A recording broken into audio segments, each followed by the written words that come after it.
माँ के बाद डॉक्टर को भगवान का दर्जा दिया गया है, तो अब इन पे भी उंगलियां उठाई जा रही है। केस है बढ़ते हुए केसेस मेडिकल नेग्लिजेंस की। समीक्षा फाउंडेशन द्वारा PIL फाइल की गई है, जिसमें क्लियर लिखा गया है कि जब जैकब मैथ्यू का केस, जिसकी जजमेंट 2005 में आ गई थी और सुप्रीम कोर्ट ने तब हाईलाइट किया था कि यूनियन एंड स्टेट गवर्नमेंट को इश्यू करने चाहिए statutory rules, executive instruction regarding medical negligence cases, तो अब 20 साल बाद भी वो अभी तक लागू नहीं हुए हैं। ऐसा क्यों है? सुप्रीम कोर्ट पूछती है यूनियन एंड स्टेट गवर्नमेंट से ये बात। इवन पिटीशन के अंदर ये भी लिखा गया है, बिना ऐसी गाइडलाइंस के, बिना ऐसे इंस्ट्रक्शंस के जो इंक्वायरी कमिटीज रिपोर्ट बनाती है वो एक्चुअली यूजफुल नहीं होती है।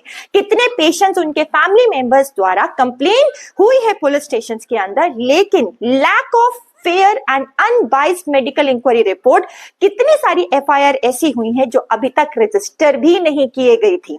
डॉक्टर्स को बकायदा प्रोटेक्शन मिली हुई है इंडेमनिटी इंश्योरेंस कवरेज के द्वारा, और देखा जा रहा है कि जितना भी इंक्वायरी पैनल बैठता है वो सारा डॉक्टर्स का ही बैठा होता है और वो ही सब एक दूसरे को बचाते भी रहते हैं। तो इससे जो हमारा आम नागरिक है, जिसका बुरा हो रहा है, जिसके साथ गलत हुआ, उसका कहीं ना कहीं जो right to fair and biased investigation है, आर्टिकल 21 में अधिकार, वो खंडित हो रहा है, वो नहीं मिल रहा है उसको। तो पिटीशन के अंदर ये भी सजेस्ट किया गया है पिटिशनर्स द्वारा कि इंक्वायरी पैनल्स में सिर्फ डॉक्टर ही ना बिठाए जाए, बल्कि रिप्रेजेंटेटिव बैठे हों पेशेंट्स के भी, NGOs भी हों, रिटायर्ड जजेस भी हों, जुडिशियल ऑफिसर्स भी हो, even retired IAS IPS officers भी हो, एंड और तो और नॉमिनेट मेंबर्स भी हो नेशनल ह्यूमन कमीशन द्वारा।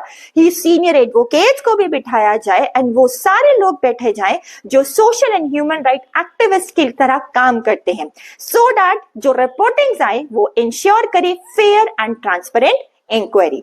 ये स्क्रीन पे आप देख रहे हैं जजमेंट का नाम। अब क्वेश्चन है, आप बताइए आपका क्या राय है